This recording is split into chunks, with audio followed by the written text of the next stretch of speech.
بسم اللہ الرحمن الرحیم باب الطیب بعد رمی الجمار والحلق قبل الافاضہ۔ یہ باب اس بیان میں کہ رمی جمار اور حلق کے بعد طواف زیارت سے پہلے خوشبو کا استعمال کرنا، یعنی جب 10ویں ذی الحجہ کو حج کرنے والے نے کنکری مار لی اور اس کے بعد بال منڈوا کر بھی فارغ ہو گیا تو طواف زیارت کرنے سے پہلے اس کے لیے خوشبو کا استعمال کرنا۔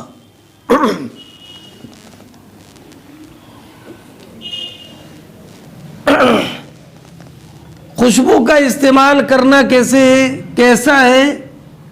یہ حضرت امام بخاری رضی اللہ تعالی عنہ نے حکم ذکر نہیں کیا، اس لیے کہ اس میں علماء کا اختلاف ہے۔ صحابہ کرام میں حضرت عبداللہ ابن عباس رضی اللہ تعالی عنہما، حضرت عبداللہ ابن زبیر رضی اللہ تعالی عنہما، حضرت ام المومنین عائشہ صدیقہ رضی اللہ تعالی عنہا، ان کا قول یہ ہے کہ رمی جمار اور حلق کے بعد سوائے عورت کی مجامعت کے، بیوی سے مجامعت کے علاوہ تمام محظورات حرام اس کے لیے حلال ہو جائیں گے۔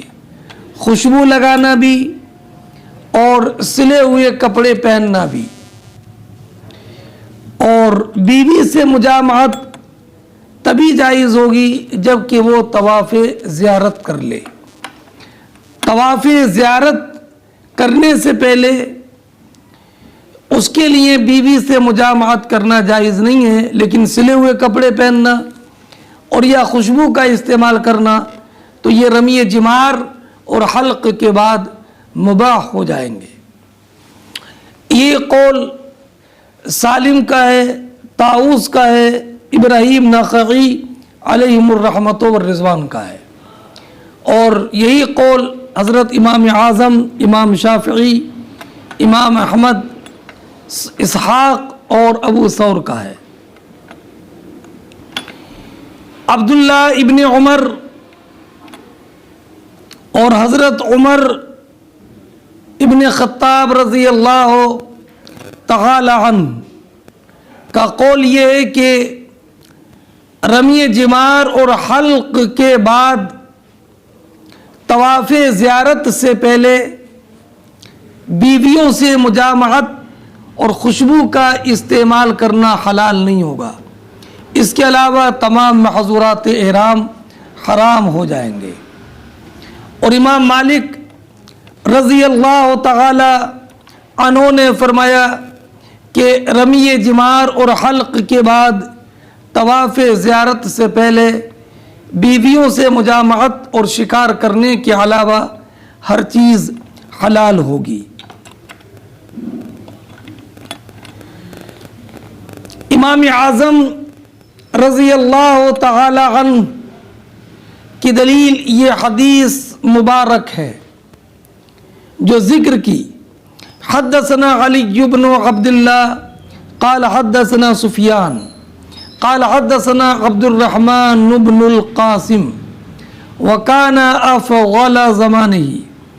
أنه سمع أباه وكان أفضل زمانه يقول سمعت عائشة تقول طيبت رسول الله صلى الله عليه وسلم بيدي هاتين حين أحرم ولحله حين أحل قبل أن يطوف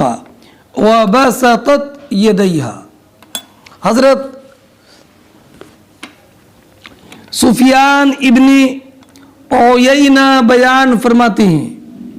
کہ ہم سے حدیث بیان کی عبد الرحمن بن قاسم بن محمد بن ابی بکر صدیق رضی اللہ تعالی عنہم نے عبد الرحمن ابن قاسم وکان افضل اہل زمانی، اور یہ اپنے زمانے میں افضل تھے،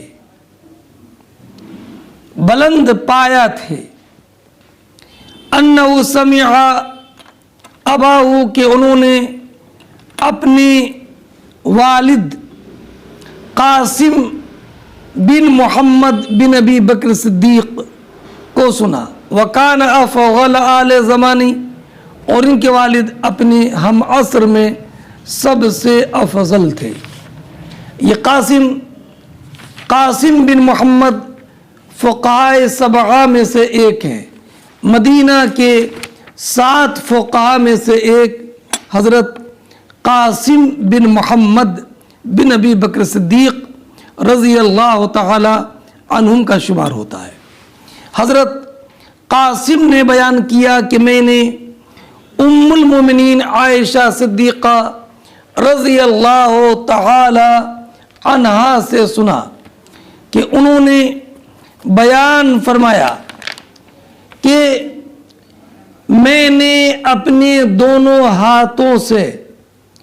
نبی کریم صلی اللہ تعالی علیہ وسلم کے خوشبو لگائی جب کہ آپ نے احرام باندھا،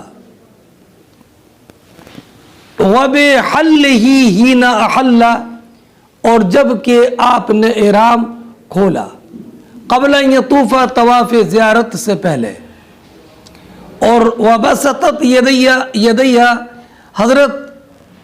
عائشہ ام المومنین نے اپنے ہاتھوں کو کھول کر بتایا کہ میں نے اس طرح خوشبو لگائی۔ اس حدیث سے یہ معلوم ہوا کہ رمی جمرہ اور حلق کے بعد طواف زیارت سے پہلے خوشبو لگانا جائز ہے۔ چنانچہ دوسری حدیث میں ہے سنن نسائی شریف میں، اذا رمیتم الجمرہ فقد حل لکم کل شیء الا النساء، کہ جمرہ عقبہ کی رمی کے بعد عورتوں کے سوا ہر چیز حلال ہو جاتی ہے۔ اور ایک روایت میں یہ ہے کہ حضرت عائشہ ام المومنین رضی اللہ تعالی عنہا نے فرمایا کہ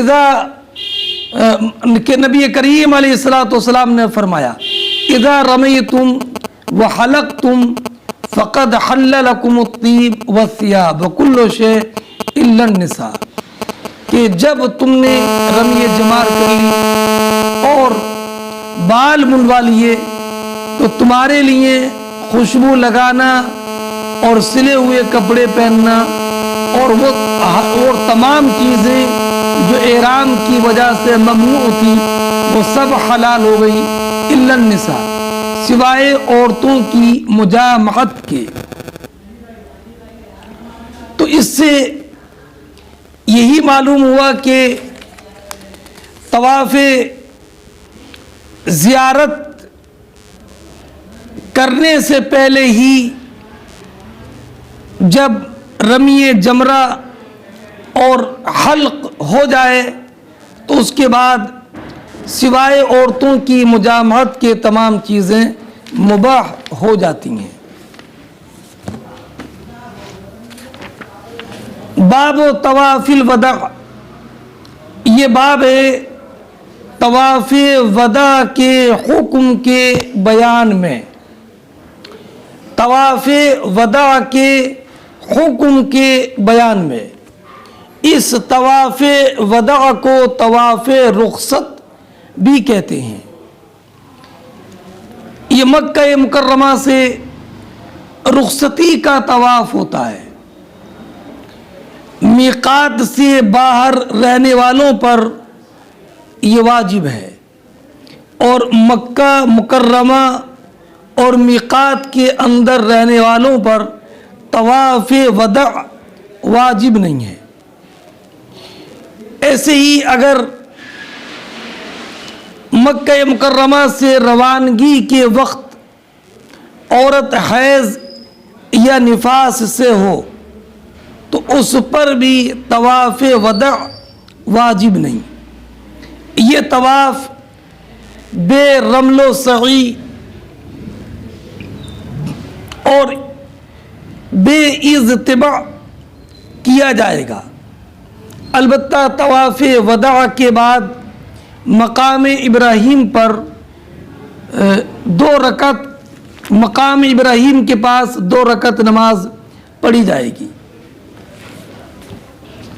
حدثنا مسدد قال حدثنا سفیان عن ابن طاووس عن ابیہ عن ابن عباس قال امر الناس ان يكون آخر عهدهم بالبيت الا انه خفف عن الحائض۔ فرماتے ہیں امام بخاری رضی اللہ تعالی عنہ کہ ہم سے حدیث بیان کی مسدد نے، انہوں نے کہا کہ ہم سے حدیث بیان کی سفیان ابن عیینہ نے، وہ روایت کرتے ہیں ابن طاووس سے، ابن طاووس عبداللہ ابن طاووس، وہ روایت کرتے ہیں اپنے والد طاووس سے، وہ حضرت عبداللہ ابن عباس رضی اللہ تعالی عنہما سے کہ حضرت عبداللہ ابن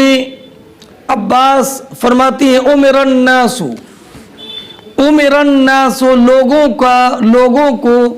اس بات کا حکم دیا، اور حکم دینے والے نبی کریم صلی اللہ تعالی علیہ وسلم، تو معنی یہ ہے کہ نبی کریم علیہ السلام نے لوگوں کو اس بات کا حکم دیا ان یکون آخر عہدہم بالبیت، کہ ان کا آخر وقت بیت اللہ پر صرف ہو، یعنی طواف وداع کریں اور طواف وداع کر کے مکہ مکرمہ سے روانہ ہوں۔ الا انہ خفف عن الحائض، مگر یہ کہ حیض والی عورت کے لیے تخفیف کی گئی، حیض والی عورت کے لیے تخفیف کی گئی، تو یہ تخفیف کرنے والے بھی نبی اکرم صلی اللہ تعالی علیہ وسلم ہیں۔ تو اس سے یہ معلوم ہوا کہ حائض اور نفاس والی عورت پر طواف وداع واجب نہیں ہے، اور ان کے علاوہ لوگوں پر جو میقات سے باہر رہنے والے ہیں ان پر طواف وداع واجب ہے۔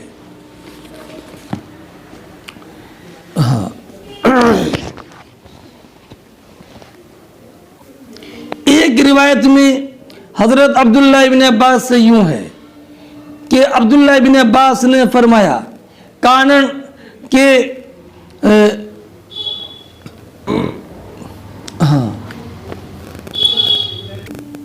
لوگ مکہ مکرمہ سے حج کر کے چلے آتے تھے، جیسے بھی ہوتا چلے آتے، تو نبی کریم علیہ السلام نے ارشاد فرمایا لا ينصرفن احدكم حتى يكون آخر عهده بالبيت، کہ تم میں سے کوئی واپس نہ ہو یہاں تک کہ اس کا آخر وقت بیت اللہ میں بیتے یعنی وہ بیت اللہ کا طواف کرے۔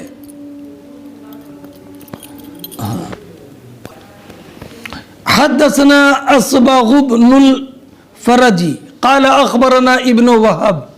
عن عمرو بن الحارث عن قتادہ ان انس بن مالک حدثه ان النبي صلی اللہ علیہ وسلم صلى الظهر والعصر والمغرب والعشاء ثم رقد رقدة بالمحصب ثم ركب إلى البيت فطاف به۔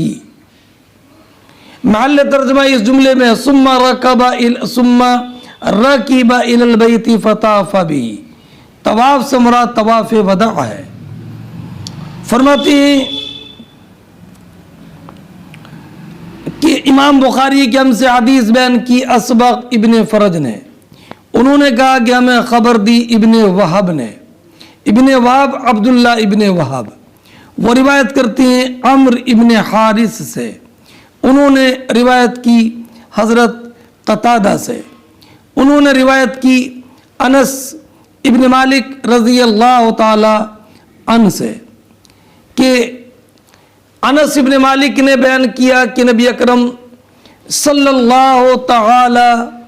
علیہ وسلم نے ظہر کی نماز پڑھی اور عصر کی نماز پڑھی اور مغرب کی نماز پڑھی اور عشاء کی نماز پڑھی۔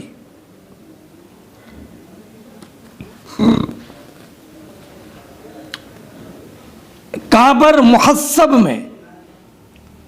ثم رقد رقدتن، اس کے بعد آپ کچھ دیر آپ نے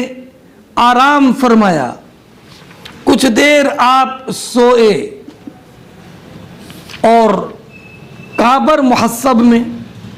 ثم رکب الی البیت، اور اس کے بعد نبی اکرم صلی اللہ تعالی علیہ وسلم سوار ہو کر بیت اللہ تشریف لے گئے۔ وطاف، اس حدیث سے یہ ثابت ہوا کہ نبی اکرم صلی اللہ تعالی علیہ وسلم نے آخر میں طواف وداع فرمایا۔ محسب منا اور مکہ مکرمہ کے درمیان جنت المعلا کے قریب وسیع میدان ہے، اس کو محسب بھی کہتے ہیں، بطحا بھی کہتے ہیں اور حسبا بھی کہتے ہیں، حسبا، کہ وہاں کنکریاں بہت ہوتی ہیں۔ رمی جمار کے بعد 12 کو یا 13 ذی الحجہ کو منا سے رخصت ہو کر جب مکہ مکرمہ کو روانگی ہو تو وادی محسب میں کچھ دیر ٹھہرنا بہتر ہے، اور افضل یہ کہ عشاء تک نمازیں یہیں پڑھی جائیں،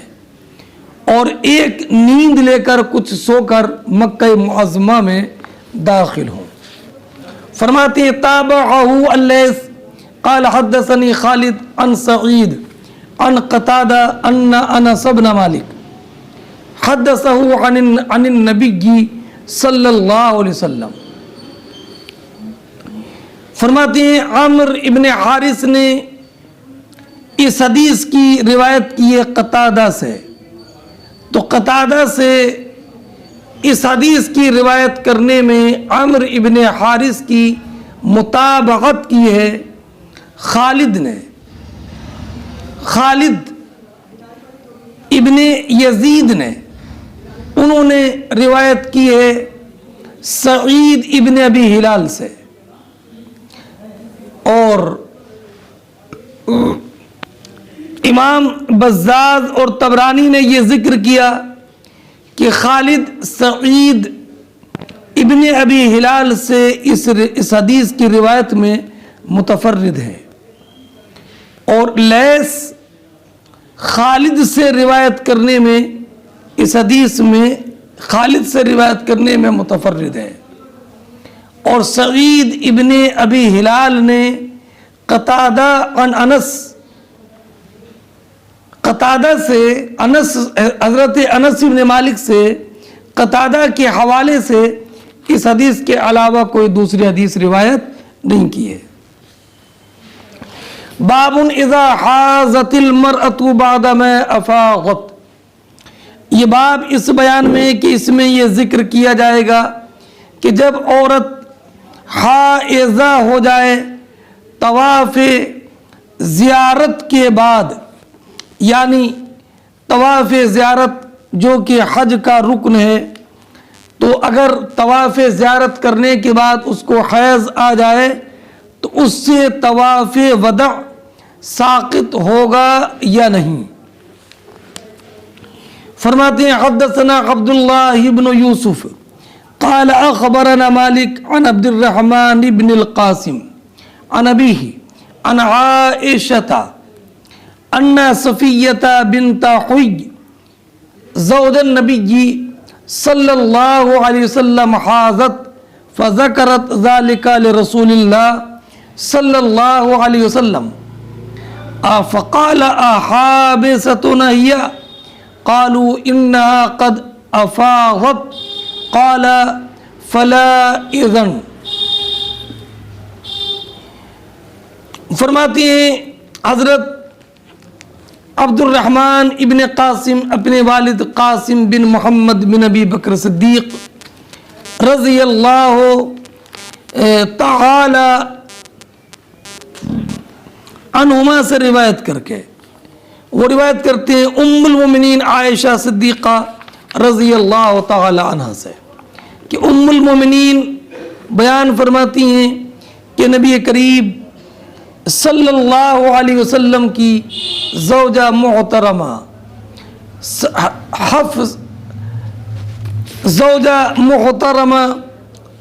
صفیہ بنت حی کو حیض آ گیا، فذکرت ذالک، تو میں نے اس کا ذکر نبی کریم علیہ الصلوۃ والسلام سے کیا، تو آپ نے فرمایا احابستنا ہی،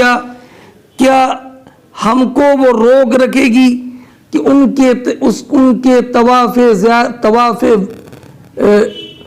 طواف کے لیے ہمیں رکنا پڑے گا؟ تو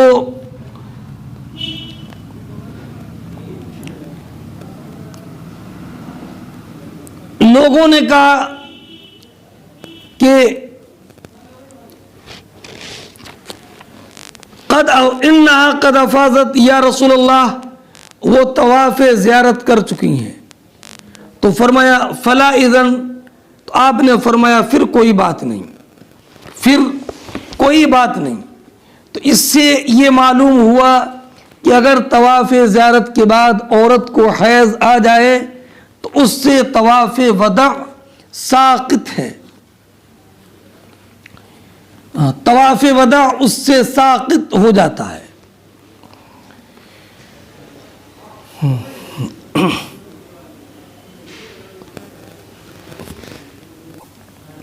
اور وہ جو نبی اکرم صلی اللہ تعالی علیہ وسلم نے ارشاد فرمایا لا ينفرن احد حتى يكون آخر عهده الطواف بالبیت، کہ تم میں سے کوئی واپس نہ ہو یہاں تک کہ اس کا آخری کام بیت اللہ کا طواف کرنا ہو۔ یہ مطلق ہے، اور یہ جو ہے جو حدیث آپ نے پڑھی عبداللہ ابن عباس رضی اللہ تعالی عنہما کی کہ امر الناس ان یکون آخر عہدہم بالبیت الا انه قد خفف عن المرأة الحائض، یہ مقید ہے، تو اس مطلق کو اس مقید پر محمول کیا جائے گا، اور یہ کہا جائے گا کہ طواف وداع سب پر واجب ہے سوائے حائض اور نفاس والی عورت کے۔ حدثنا ابو النعمان قال حدثنا حماد عن ایوب عن اکرمہ ان اہل المدینہ سألوا ابن عباس عن امرأة طافت ثم حاضت قال لهم تنفروا قالوا لا نأخذ بقولك وندع قول زید قال اذا قدمتم المدینہ فسألوا فقدموا المدینة فسألوا فكان ممن سألوا ام سلیم فذكرت حدیث صفیہ۔ اس حدیث کا ترجمہ سننے سے پہلے ایک بات یہ ذہن نشین رکھیں کہ حضرت عبداللہ ابن عمر اور زید ابن ثابت اور حضرت عمر ابن خطاب رضی اللہ تعالی عنہم یہ حکم دیتے تھے کہ اگر طواف زیارت کرنے کے بعد عورت کو حیض آ جائے تو وہ طواف وداع کیے بغیر واپس نہیں ہوگی، طواف وداع کرنے کے لیے وہ رکے گی مکہ مکرمہ میں اور طواف وداع کر کے واپس ہوگی۔ حضرت عبداللہ ابن عمر اور حضرت زید ابن ثابت رضی اللہ تعالی عنہما نے بعد میں اپنے اس قول سے رجوع کر لیا تھا۔ اب یہ مسئلہ ذہن نشین رکھیں، اب حدیث پاک کا ترجمہ سنیں۔ فرماتے ہیں اکرمہ کہ اہل مدینہ نے حضرت عبداللہ ابن عباس رضی اللہ تعالی عنہما سے مسئلہ معلوم کیا اس عورت کے بارے میں جس نے طواف زیارت کیا اور اس کے بعد اس کو حیض آ گیا، تو آپ نے ان کو جواب دیا کہ تنفرو، واپس آ جائے گی، اس کے لیے طواف زیارت کرے یہ واجب نہیں ہے۔ تو قالو، اہل مدینہ نے کہا لا ناخذ بقولک وندع قول زید، ہم آپ کے قول کو لیں اور زید ابن ثابت کے قول کو چھوڑ دیں، ایسا نہیں ہوگا۔ زید ابن ثابت نے تو یہ کہا کہ وہ طواف وداع کر کے واپس ہوگی۔ تو حضرت عبداللہ ابن عباس رضی اللہ تعالی عنہما نے فرمایا اذا قدمتم المدینہ فاسألوا، کہ جب تم مدینہ منورہ پہنچ جاؤ تو مدینے والوں میں سے جو علماء ہیں ان سے معلوم کرنا۔ فقدموا المدینہ، تو جب اہل مدینہ آئے فسألوا، تو انہوں نے علماء مدینہ سے یہ مسئلہ معلوم کیا۔ فکانا فی من سالوا سلیم، تو جن سے معلوم کیا تھا ان میں حضرت سلیم انس ابن مالک کی والدہ محترمہ بھی تھیں۔ فذکرت حدیث صفیہ،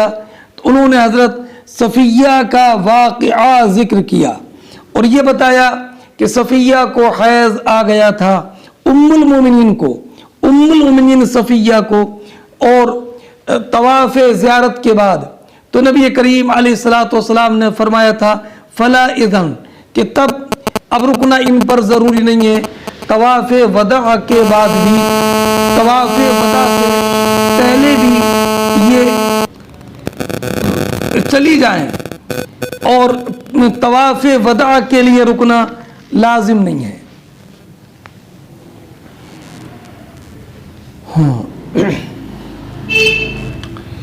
فرماتی ہیں وَرَوَاهُ خالد وقتادہ عن اکرمہ، اس حدیث کو خالد حذا اور قتادہ نے بھی روایت کیا ہے اکرمہ سے۔ حضرت خالد حذا کی روایت بیہقی شریف میں ہے کہ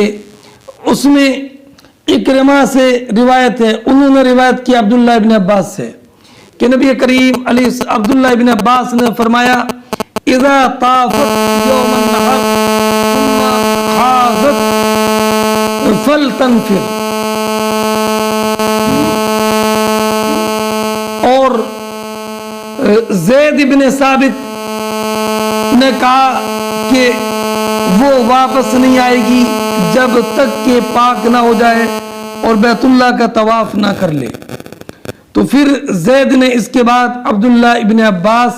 رضی اللہ تعالی عنہ کے پاس بھیجا تھا۔ اور حضرت قتادہ کی جو روایت ہے حضرت قتادہ کی، اس میں یہ ہے کہ قتادہ نے روایت کی اکرمہ سے، اکرمہ نے کہا کہ عبداللہ ابن عباس اور زید ابن ثابت رضی اللہ تعالیٰ عنہما کے درمیان اختلاف ہو گیا اس عورت کے بارے میں کہ جب وہ طواف زیارت کرنے کے بعد اس کو حیض آ جائے، تو زید ابن ثابت نے کہا کہ وہ بیت اللہ کا طواف کر کے ہی واپس ہوگی، طواف زیارت۔ اور عبداللہ ابن عباس رضی اللہ تعالی عنہما نے فرمایا اگر چاہے تو واپس آ جائے۔ تو انصار نے کہا لا نتابعک یا ابن عباس وانت تخالف زیدہ، کہ اے عبداللہ ابن عباس ہم تمہاری متابعت نہیں کریں گے جبکہ زید ابن ثابت کے خلاف تم کہہ رہے ہو۔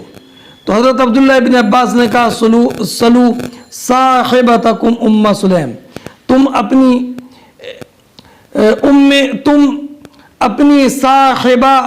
محترمہ ام سلیم سے معلوم کرو۔ تو ام سلیم نے خود اپنا واقعہ ذکر کیا کہ حضت بعد ما طفت بالبیت، کہ مجھ کو بیت اللہ کے طواف کے بعد مجھے حیض آ گیا تھا، تو نبی کریم علیہ الصلوۃ والسلام نے مجھے حکم دیا تھا کہ تم واپس ہو جاؤ۔ وحاضت صفیہ، اور صفیہ کو حیض آ گیا تھا، ام المومنین کو۔ تو حضرت عائشہ ام المومنین نے ان سے کہا تھا کہ تم تو ہم کو بھی روک لو گی، تو نبی کریم علیہ الصلوۃ والسلام نے فرمایا تھا کہ نہیں، یہ طواف وداع کے بعد واپس جا سکتی ہیں۔ یہ بیان کیا ام سلیم نے اپنا واقعہ بھی اور حضرت صفیہ کا واقعہ بھی۔ اور امام طحاوی نے روایت ذکر کی ہے انس بن مالک کی، کہ انس بن مالک نے سے روایت کی قتادہ نے، انس بن مالک نے بیان فرمایا کہ ام سلیم میری والدہ کو حیض آ گیا تھا 10ویں ذی الحجہ کو طواف زیارت کے بعد، تو نبی کریم علیہ الصلوۃ والسلام نے حضرت ام سلیم کو بغیر طواف وداع کے مدینہ طیبہ واپس آنے کا حکم دے دیا تھا۔ فرمایا امام طحاوی نے اسنادہ صحیح ورجالہ ثقات۔ اگلی روایت حدثنا مسلم قال حدثنا وہیب قال حدثنا ابن طاووس عن ابی عن ابن عباس۔ ابن طاووس عبداللہ ابن طاووس ہیں۔ عبداللہ ابن عباس کہتے ہیں کہ رخص للحائض ان تنفر اذا افاغت، کہ حائض عورت واپس آ سکتی ہے جب کہ وہ طواف زیارت کر لے۔ قال وسمعت ابن عمر یقول، فرماتے ہیں کہ میں نے عبداللہ ابن عمر کو سنا کہ وہ فرماتے تھے لا تنفر انا لا تنفر، کہ طواف وداع کیے بغیر واپس نہیں آئے گی۔ ثم سمعت یقول، اس کے بعد میں نے ان کو یہ کہتے ہوئے سنا کہ ان النبی صلی اللہ علیہ وسلم رخص لہن، کہ نبی کریم علیہ الصلوۃ والسلام نے انہیں رخصت دی ہے طواف وداع کیے بغیر واپس جانے کی۔ اس کا مطلب یہ ہوا کہ حضرت عبداللہ ابن عمر رضی اللہ تعالی عنہ پہلے یہی فرماتے تھے کہ حائضہ عورت بلا طواف وداع کے واپس نہیں جائے گی۔ طاووس کہتے ہیں کہ میں نے بعد میں عبداللہ ابن عمر کو یہ سنا کہ وہ کہتے تھے کہ نبی کریم علیہ الصلوۃ والسلام نے ان کو رخصت دی ہے، اور حضرت عبداللہ ابن عمر نے اپنے اس قول سے رجوع اپنے وصال سے 1 سال پہلے کیا تھا، 1 سال پہلے کیا تھا۔ یہ بیان کرنے والے یہ بیان کرنے والے حضرت طاووس ہیں۔ حدثنا ابو النعمان حدثنا ابو عوانہ عن منصور عن ابراہیم عن الاسود عن عائشہ قالت، عائشہ صدیقہ رضی اللہ تعالی عنہا بیان فرماتی ہیں کہ ہم نبی کریم علیہ الصلوۃ والسلام کے ساتھ نکلے، ولا نرى الا الحج، اور ہمارا ارادہ حج ہی کا تھا۔ تو نبی کریم علیہ الصلوۃ والسلام مکہ مکرمہ تشریف لائے، فطاف بالبیت، تو آپ نے بیت اللہ کا طواف کیا، وبین الصفا والمروہ، اور صفا اور مروہ کے درمیان سعی کی، ولم یحل، اور آپ احرام سے باہر نہیں آئے، وکان معہ الہدی، اور آپ کے ساتھ قربانی کا جانور تھا، فطاف من کان معہ من نسائہ، تو آپ کے ساتھ آپ کی جو ازواج تھی انہوں نے طواف کیا، اور آپ کے اصحاب نے طواف کیا، وحل منهم من لم يكن معه الهدي، اور جن کے ساتھ قربانی کا جانور نہیں تھا وہ احرام سے باہر آ گئے. فحاضت ہیا، تو حضرت عائشہ ام المومنین کو حیض آ گیا، حیض آ گیا. فنسکنا مناسکنا من حجنا، تو ہم نے اپنے حج کی تمام افعال انجام دیے.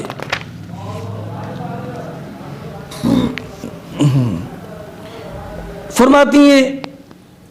فلما کان لیلۃ الحصبہ، جب حصبہ کی رات آئی یعنی روانگی کی رات آئی 13 ذی الحجہ گزار کر، تو قالت یا رسول اللہ کل اصحابک یرجع بحج و عمرہ، یا رسول اللہ آپ کے تمام اصحاب حج و عمرہ کر کے واپس جا رہے ہیں، میرے علاوہ میں نے صرف حج کیا. تو نبی کریم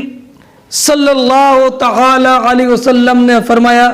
ما کنت تطوفین بالبیت لیالی قدمنا،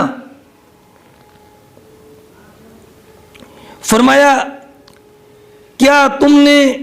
اس وقت بیت اللہ کا طواف نہیں کیا تھا جب ہم لوگ مکہ مکرمہ آئے تھے؟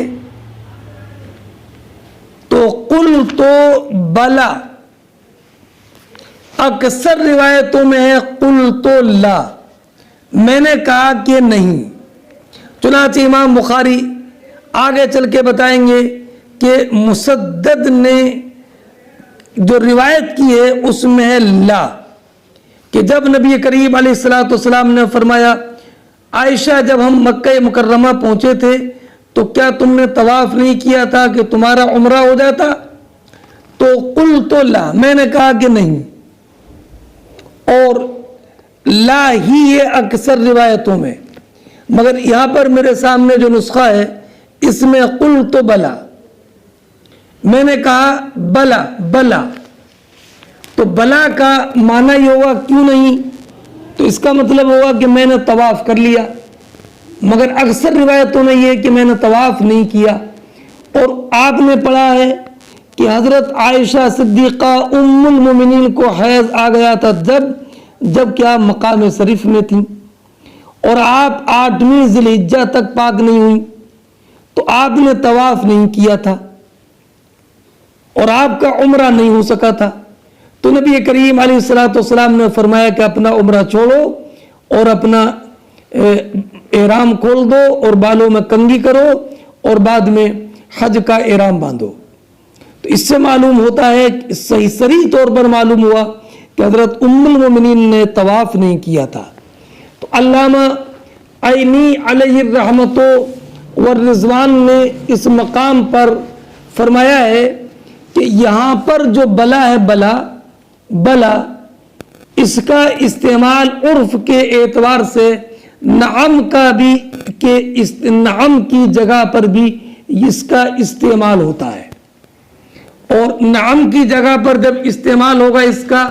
تو یہ ما سبق کے مضمون کی تقریر کرنے والا ہوگا.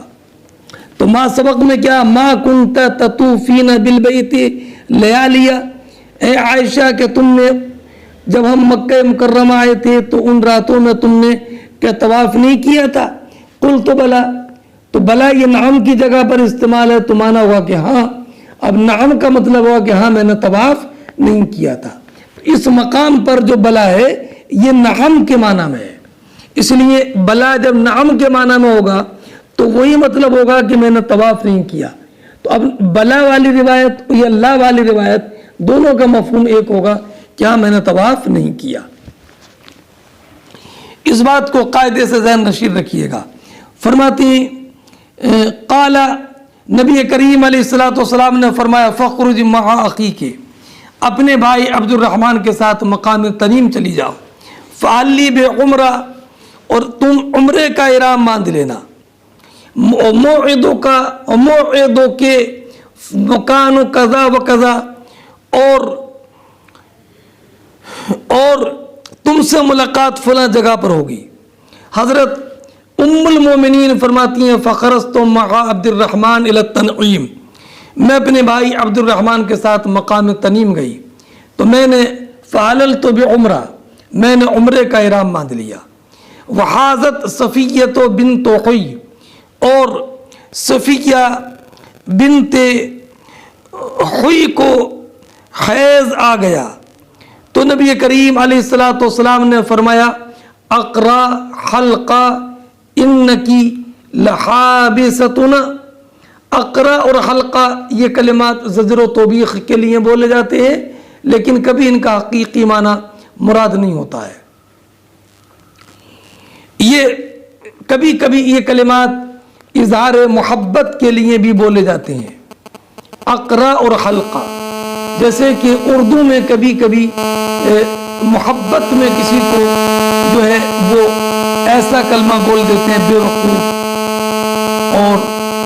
نااہل وغیرہ، حالانکہ اس کا حقیقی معنی مراد نہیں ہوتا ہے۔ ایسے یہاں پر اقرا اور حلقہ کا حقیقی معنی مراد نہیں ہے، بلکہ صرف ایک تمہید کلام کے طور پر ہے کہ یہ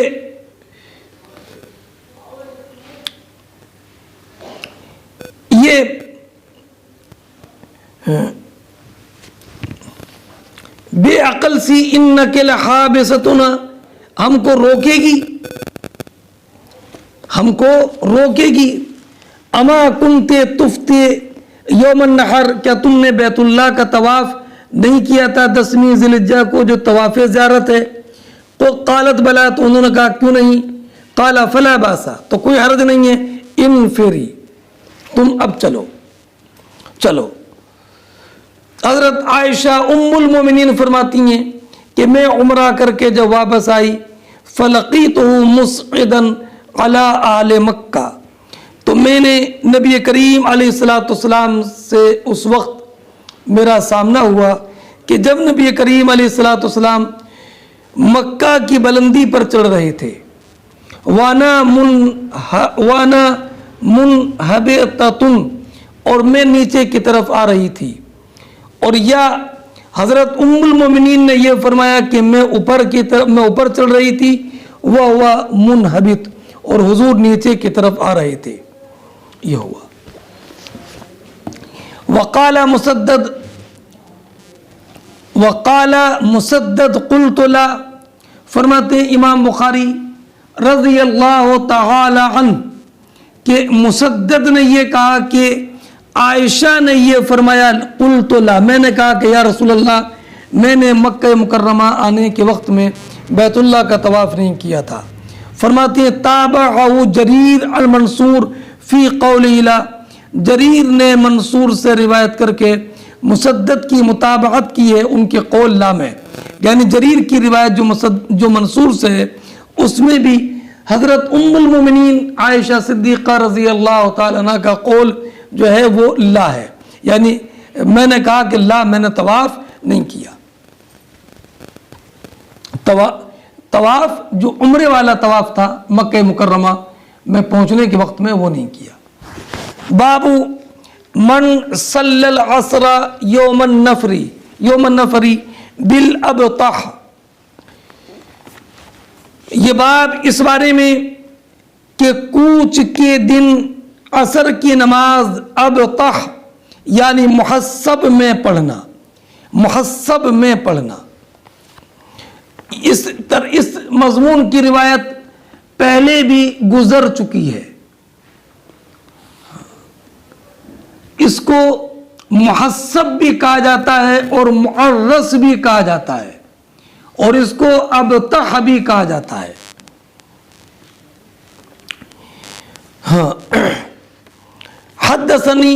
حدثنا محمد بن المثنى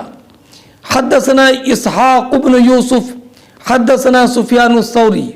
عن عبد العزیز بن رفع قال سألت انس بن مالک اخبرنی بشیء قال سألت انس بن مالک قال